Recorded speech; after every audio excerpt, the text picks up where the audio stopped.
People always wonder why cops react a certain way when put in a certain situation. It is because we are trained that our response is dictated by the subject. Depending on the severity of a situation, we have to react quickly in order to save the lives of a victim or maybe even our own lives. People in the military always think that security forces don't have rules to follow and that we are free to break rules because there's no one to enforce them on us. This could not be further from the truth. Not only do we have rules to follow, but we are held to a higher standard because we have to enforce those same rules on base populace. For instance, when we encounter an individual who is hostile or has the potential to be hostile, we have certain guidelines to follow.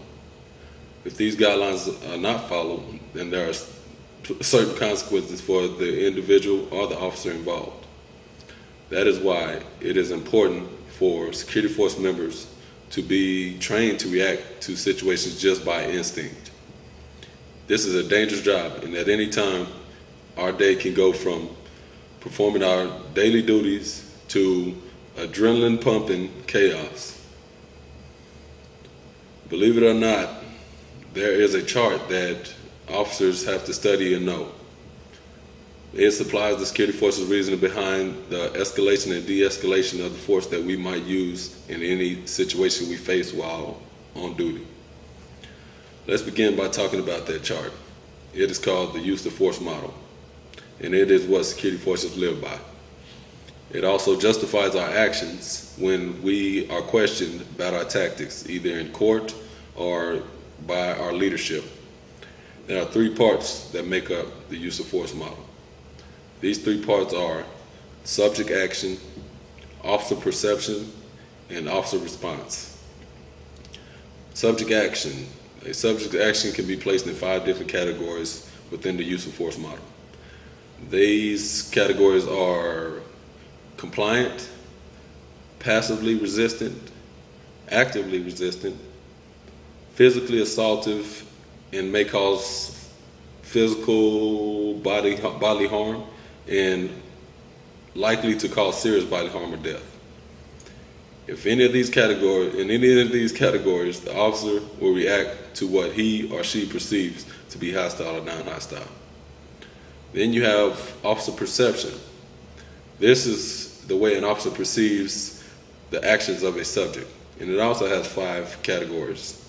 They are cooperative controls, contact controls, compliance techniques, defensive tactics, and deadly force.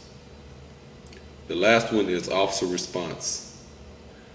This will dictate what an officer will use or do to maintain or even regain control of a situation or a subject. They include communication skills, handcuffing positions and techniques, arrest and transport controls, conflict management techniques, chemical irritants such as OC pepper spray or mace, spray weapons, attack defense, and in some cases lethal force utilized by our service weapons. That's always a situation that we pray that we never have to get involved in. Now that you heard some facts about the security forces use of force model, let's review what we've covered. We've talked about the 3 parts that make up the use of force model, which are subject action, officer perception, and officer response. You've also heard about some of the compliance techniques and some of the equipment that we can utilize to maintain or regain control of a situation. Once again, these are all situations that us as security force members never want to be in. Have to live with the decisions that we have to make. Ladies and gentlemen, security forces enforce the rules and regulations on the installation, but we also have rules to follow, specifically when involved in a hostile or potentially hostile situation. Sometimes we don't have the time to think or even plan. Sometimes we only have time to react and live with the consequences of our actions. It is extremely difficult to know what way you would react if put in a real world situation with lives in danger.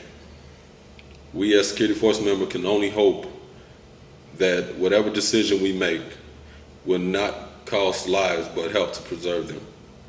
Finally, I want to thank you for allowing me the opportunity to speak to you today.